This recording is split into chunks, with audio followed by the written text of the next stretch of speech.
YS వివేక కుమార్తె సునీత చేస్తున్నటువంటి ఆరోపణలను ఏ విధంగా చూస్తున్నారు? ఇప్పుడు సునీత గారు చేసే ఆరోపణల పట్ల అర్థం పర్థం లేదమ్మా. ఇప్పుడు మనం ఏం చేసిరు, వైఎస్ జగన్మోహన్ రెడ్డి గారు ముఖ్యమంత్రి ఉన్నప్పుడు ఆ మర్డర్ జరగలే. చంద్రబాబు నాయుడు గారు ముఖ్యమంత్రి ఉన్నప్పుడు ఆ మర్డర్ జరిగిన తర్వాత 90 రోజుల తర్వాత జగన్మోహన్ రెడ్డి గారు ముఖ్యమంత్రి అయ్యారు. ఆ 90 రోజుల లోపలనే ఏ ఇన్వెస్టిగేషన్ అయిందా, సిట్ వేసిరా, ఏమేసిరా అనేది ఒకటి అయిపోయింది. అది కంటిన్యూ అయిపోయినా, లేకపోతే జగన్మోహన్ రెడ్డి గారు ముఖ్యమంత్రి అయిన తర్వాత రెండో సిట్ వేసినప్పుడు అది కంటిన్యూ అయినా నిజమైన దొంగలు ఎవరు, నిజమైన మర్డర్ చేసిన వాళ్ళు ఎవరు, నిజమైన అంతకులు ఎవరు అనేది బయటపడేది. ఏ రోజైతే ఈమె ఎందుకు ఉలికి పడుతుందో నాకు అర్థమైతలేదు. ఈ నర్రెడ్డి సునీతారెడ్డి గారు వేకమన్న బిడ్డే ఎందుకు ఉలికి పడుతుంది?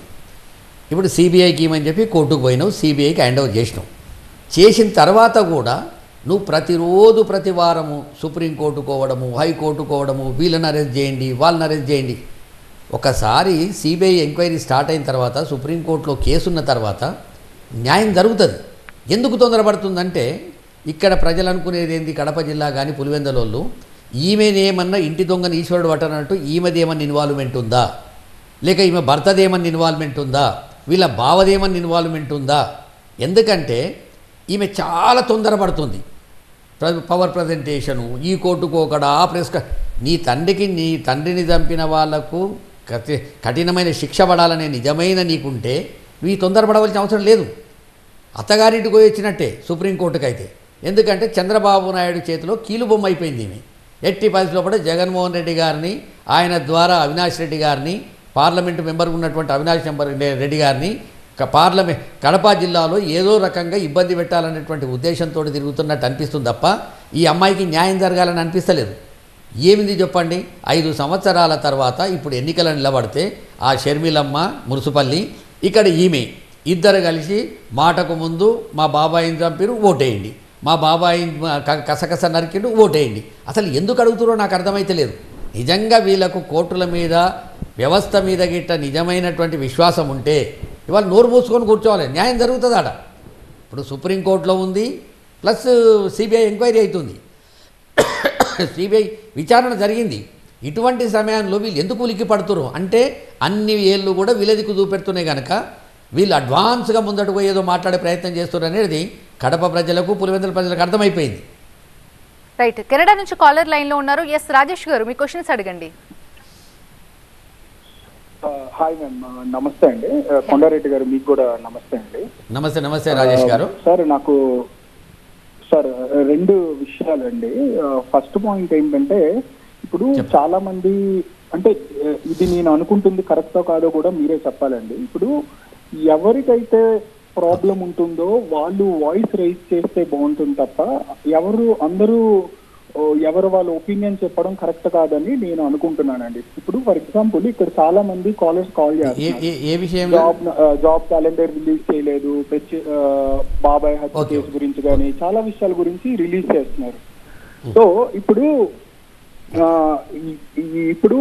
వాటితో నాకేం సంబంధం అండి? ఇప్పుడు నేను ఇక్కడ కూర్చున్నాను, నాకు ఆల్రెడీ జాబ్ ఉంది, జాబ్ క్యాలెండర్ వస్తే ఏంటి, రాకపోతే నాకేంటి?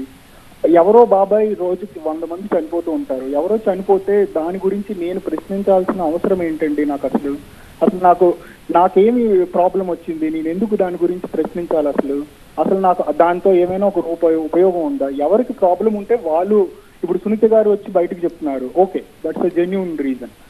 లేదంటే వేరే ఎవరో చెప్తున్నారు, కానీ బయట ఉన్న వాళ్ళందరూ ఎందుకు ఇలా చెప్తున్నారు? నేను అనుకుంటుంది కరెక్టా కాదా? ఇది ఒకటండి. రెండోది, నా ప్రాబ్లం ఏంటంటే, ఇప్పుడు మొన్న పెన్షన్ అయ్యేటప్పుడు మా తాతగారు, అంటే ఆ విషయంలో కాదండి, తర్వాత వచ్చిన తర్వాత కొంత టైంకి స్వర్గస్థులు అయినారు. ఇప్పుడు దానికి ప్రాబ్లం చంద్రబాబు నాయుడు అని నాకు ప్రాబ్లం నిజంగా మా తాత కన్నా ఆయనే ఎక్కువ, వివేక్ గారు ఎక్కువ కాదండి. నేను మా తాత గురించి అరుస్తాను తప్ప వివేక్ గురించి నేను ఎందుకంటే అరవాలి? ఇది ఫస్ట్ థింగ్ అండి. సెకండ్ థింగ్, ఇప్పుడు ఈ డీబీటీ ట్రాన్స్ఫర్స్ ఆల్రెడీ బటన్ నొక్కారు కదండి, ఇంకా ఎందుకండి పడలేదు అది?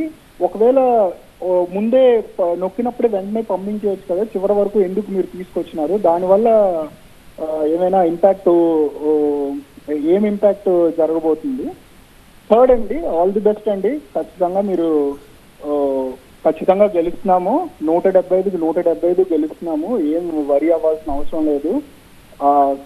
ఇక్కడ నుంచి మాకు అంతా తెలుస్తుంది, గ్రౌండ్ లెవెల్లో కూడా చాలా గట్టిగా ఉన్నాము. All the best for you. మేము ఇక్కడ నుంచి ఉన్నాము, నిజమైన నాయకులు ఇక్కడ నుంచి మేము ఉన్నామని మీకు గట్టిగా చెప్తున్నామండి. ఓకే రాజేష్ గారు, ఇప్పుడు సునీతారెడ్డి గారు చెప్పినా ఎవరు చెప్పినా 5 సంవత్సరాల క్రితము మార్చి నెలలో వైఎస్ వివేకానంద రెడ్డి గారిని చంపబడ్డారు. సరే, అది కేసు సుప్రీంకోర్టులో ఉంది, సిబిఐలో ఉంది. దాన్ని వాళ్ళ పూర్తి స్థాయిలో బాధ్యతలు అప్పచెప్పి వాళ్ళు ఏ నిర్ణయం తీసుకుంటారో చూసేంత వరకు సునీతారెడ్డి అయినా మున్సిపల్లి షర్మిల అయినా ఎవరమైనా దీన్ని రాజకీయం చేయొద్దు. దాన్ని ఎంతసేపు ఏంటంటే ఈ రాజకీయం చేసే ప్రయత్నం చేస్తారు. అవినాష్ రెడ్డి గారి కుటుంబానికి, భాస్కర్ రెడ్డి గారి కుటుంబానికి, అంటే మరి ఈ అనుమానం వచ్చే పరిస్థితి ఎందుకు తెస్తున్నారో నాకు అర్థమవుతలేదు. ఆల్రెడీ నీకు రాష్ట్ర ప్రభుత్వం మీద నీకు ఏది నమ్మకం లేనప్పుడు ఏం చేసినావు? నువ్వు హైకోర్టుకు పోయి సుప్రీంకోర్టుకు పోయి నువ్వు సిబిఐ ఎంక్వైరీ తీసుకొచ్చినావు. సిబిఐ ఎంక్వైరీ అయిన తర్వాత కూడా day to day, second to second, hour to hour ఎందుకు ఫాలోఅప్ చేస్తుంది అనేది ఒక అనుమానం వచ్చే పరిస్థితి ఉంది. అది కోర్టు నిర్ణయం చేస్తుంది. ఇప్పుడు దాన్ని ఏం చేశారు? పూర్తిగా రాజకీయం, పూర్తిగా చిల్లరగా ఫుట్పాత్ మీదకి వచ్చి, రోడ్ల మీదకి వచ్చి మా నాయనని చంపిండు, మా చిన్నాయనని చంపిండు, మా కోర్టులు వేయండి, ఇది న్యాయ పోరాటం. ఇవాళ నిజంగానే రేపొద్దున షర్మిలమ్మకు డిపాజిట్ కూడా రాదు, 20,000 ఓట్లు కూడా రావు. అయితే 20,000 ఓట్లు రాకపోతే వివేకానంద రెడ్డి గారికి న్యాయం జరిగినట్టేనా? వివేకానంద రెడ్డి గారు మొత్తం ఈమె చెప్పినట్టు 20,000 ఓట్లు రాకపోతే ఈమె ఓడిపోతే అది కేసు కరెక్ట్ అన్నట్ట? ఇది రెఫరెండమా? ఏం దరిద్రమో నాకు అర్థమైతలేదు ఈ అమ్మాయిలకు. మీకు నిజంగానే మీ నాయన మీద, మీ చిన్నాయన మీద ప్రేమ ఉంటే ఇంకోటి ఏం తిరగనా, షర్మిలమ్మ రాజశేఖర రెడ్డి గారి చంపినటువంటి కాంగ్రెస్ పార్టీలో ఉండి, రాజశేఖర రెడ్డి గారి పేరు ఎఫ్ఐఆర్లో పెట్టినటువంటి కాంగ్రెస్ పార్టీలో ఉండి, అన్నను 16 నెలలు జైల్లో పెట్టినటువంటి పార్టీలో ఉండి, పూర్తిగా విజయమ్మ గారిని ఫుట్పాత్ మీద గుంజినటువంటి పార్టీలో ఉండి, తగునమ్మ అని చెప్పి ఆ నాయనని చంపిన పార్టీకి ఓటేయమని చెప్పేటటువంటి పరిస్థితిలో ఉందంటే ఈమెకి ఏం జ్ఞానం ఉందో నాకైతే అర్థమైతలేదు. అందుకు అది నిజంగా కూడా చెప్పాలంటే సునీతారెడ్డి కావచ్చు, షర్మిల కావచ్చు, నాలంటోలు కావచ్చు, ఎవరమైనా అది సుప్రీంకోర్టులో సిబిఐలో ఉంది కనుక దాని గురించి మాట్లాడవలసినటువంటి అవసరం లేదు. ఇవాళ కూడా కడప కోర్టు మొట్టకాయలేసింది వీళ్ళిద్దరు కడప కోర్టుకు, హైకోర్టు దాకా పోయి మేము మాట్లాడతామని డైరెక్ట్ చెప్పింది. ఇది సమంజసం కాదు. 10,000 పెనాల్టీ వేసింది సునీతారెడ్డికి అండ్ షర్మిలారెడ్డికి. ఇంత కూడా ఇంకా వీళ్ళకు తెలివి రాకపోతే ఎవరేం చేస్తారు చెప్పండి. రెండవది, ఇప్పుడు ఏదైతే సంక్షేమ కార్యక్రమాలనయో ఎప్పుడు బటన్ వచ్చినా, ఎప్పుడు ఏం చేసినా దాంట్లో ఫండ్స్ ఉన్న దాని ప్రకారం ఎవరి కాళ్ళకి వెళ్ళిపోతాయి. అది ఇప్పుడు కొత్తగా 5 సంవత్సరాల నుంచి ఉన్నటువంటి ఈ సంక్షేమ కార్యక్రమాలను ఇప్పుడు ఒత్తుతామా, రేపు ఒత్తుతున్నామా, ఎప్పుడు ఒత్తుతాం అనేది కాదు. ఇప్పుడు చూడు, నిన్న తెలంగాణలో రైతు బంధు పడ్డది. తర్వాత ఇమ్మీడియట్ మళ్ళీ ఎలక్షన్ కమిషన్ వాళ్ళు 13 వరకు ఆగుమన్నారు. అది ఏదైనా ఉండని, అవన్నీ ఒకెత్తు అయితే ఈ ఎవరైతే పండు ముసలులు ఉన్నారో అవ్వాతాతల విషయంలో చంద్రబాబు నాయుడుకు పాపం తగులుతుంది, నిమ్మగడ్డ రమేష్ కుమార్కు పాపం తగిలి పెరాలసిస్ వస్తుంది. అవ్వాతాతలను ఇబ్బంది పెట్టవలసిన అవసరం లేదు. 56 లక్షల మంది అవ్వాతాతలు ఉంటే వాళ్ళ ఇంటికి పెన్షన్ తీసుకుపోయి ఇస్తే వీళ్ళకి నష్టమేముంది చెప్పండి. మిగతా విషయాలు ఓకే, ఇంకా వేరే విషయాల లోపల ఏమైనా టైం ఉంటుండొచ్చు, ఏమన్నా ఉంటుండొచ్చు. 1వ తారీఖు ఉదయం 5 గంటల లోపటిని అవ్వాతాతలకు పెన్షన్ ఇచ్చేటటువంటి సిస్టాన్ని ఈ చంద్రబాబు నాయుడు, ఈ నిమ్మగడ్డ రమేష్ కోర్టుకు పోయి, ఈసీ దగ్గరికి పోయి వాళ్ళ పాపం తలగదా వీళ్ళకు? వాళ్ళ ఏజ్ వీలేజ్ ఒకటే కదా. ఇవాళ ఇంట్లో రేపు బయట 74 ఏళ్ళు ఉన్నటువంటి ముసలి చంద్రబాబు నాయుడుకు పాపం తలగదా? నీ లెక్క వాళ్ళు కూడా పెద్ద మనుషులే కదా.